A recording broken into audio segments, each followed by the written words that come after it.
कराची के इलाके गुलशन इकबाल मस्कन चौरंगी अलनूर अपार्टमेंट के नीचे नहायत ही खतरनाक सिलेंडर धमाका हुआ।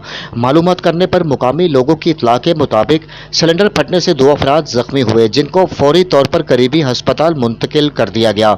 मजीद बताता चलूं कि सिलेंडर फटने की वजह से साथ वाली दुकानें शदीद मुतासिर हुई हैं, जबकि आप मोबाइल से बनी वीडियो में सिलेंडर फटने के बाद दुकानों को जो नुकसान पहुंचा और सामान रोड पर बिखरा देख सकते हैं। मजीद पुलिस एहलकार भी जाए वकुआ पर पहुंच गए। जी रिपोर्टर साबिर मलिक, आवाज़ वतन न्यूज़, कराची।